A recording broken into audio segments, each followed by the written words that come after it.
Et nous terminons avec quelque chose de différent. C'est parti les amis, à vous de jouer comme d'habitude et à tout de suite pour la solution.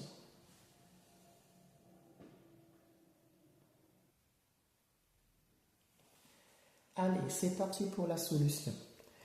Qu'est-ce que je vais avoir? Je vais travailler comme tout à l'heure, tout en même temps. Le numérateur et le dénominateur pour gagner du temps. C'est vraiment un exercice qui est digne du brevet, celui-là, hein, je vous garantis. Donc, quatrième, cinquième, abstenez-vous. C'est pour rigoler. Allez, on y va. Le G va être donc égal. Je vais rassembler ce qui peut se rassembler. J'ai là 25 avec 0,1. Je les écris ensemble pour les calculer le moment venu. 25 fois 0,1, d'accord? Et après, j'ai les puissances de 10.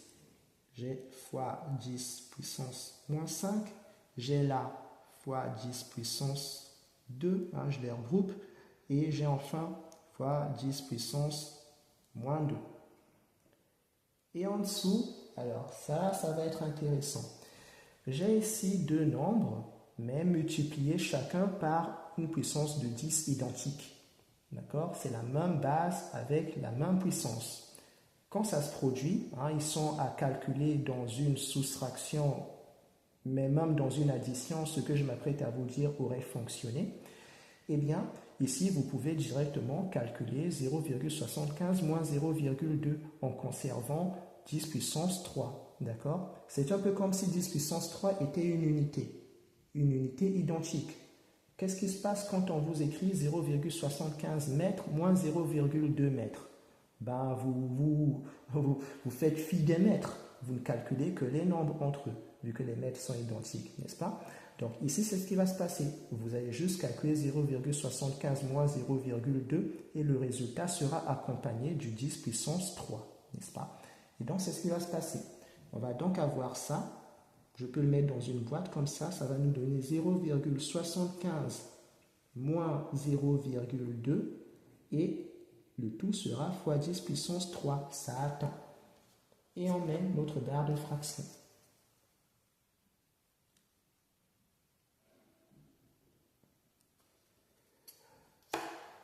En réalité, pour la petite parenthèse, ce que j'ai fait ici s'appelle une factorisation. Hein, mais vu qu'on n'y est pas encore, pour l'instant, gardez les choses telles que je vous l'explique. Et quand vous ferez les factorisations et les développements, vous comprendrez un peu mieux comment ça s'est passé.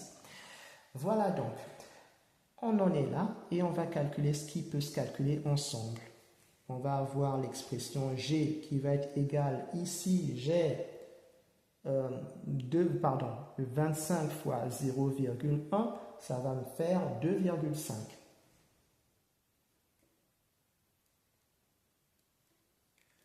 Ensuite, ceci, 10 puissance moins 5 fois 10 puissance 2 fois 10 puissance moins 2, je devrais normalement les calculer que les puissances. Or, je remarque ici que j'ai des puissances contraires. Voilà, la même puissance avec des signes contraires. Je peux voir de loin que les deux vont donner 0 quand je les calculerai.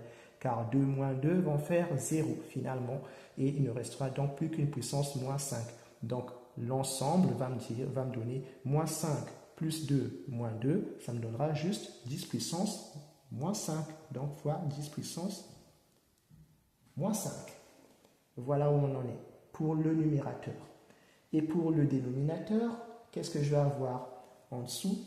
J'ai 0,75 moins 0,2, ça va me faire 0,55 pour le résultat de ceci. Et j'ai fois 10 puissance 3. Voilà. Notre barre de fraction propre.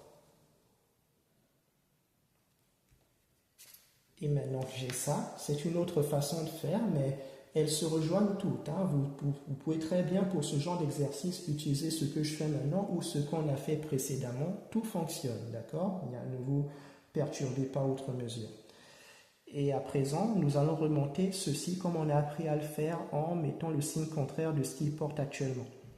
On va avoir donc G égale 2,5 en haut fois 10 puissance moins 5 et va être rejoint par ça, fois 0,55 fois 10 puissance, attention, moins 3. Voilà.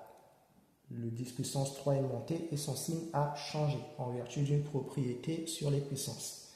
Et là, encore une fois, je vais calculer ce qui peut se calculer ensemble. Je vais avoir, je saute quand même une ligne pour bien aérer ma copie. Je vais avoir 2,5 avec 0,55, je peux y aller directement. Ça va me faire 1,375. Voilà. Là, je parle de ceci fois ça. 2,5 fois 0,55 m'ont donné 1,375. Et je calcule les puissances de 10 fois 10 puissance, là j'ai moins 5 et moins 3 vont me donner moins 8. Voilà. Et là, je devrais normalement donner l'écriture scientifique, mais je m'aperçois par le plus grand bonheur que ceci est déjà une écriture scientifique. Je suis censé avoir pour une écriture scientifique la forme A fois 10 puissance quelque chose. J'ai déjà la forme 10 puissance quelque chose ici.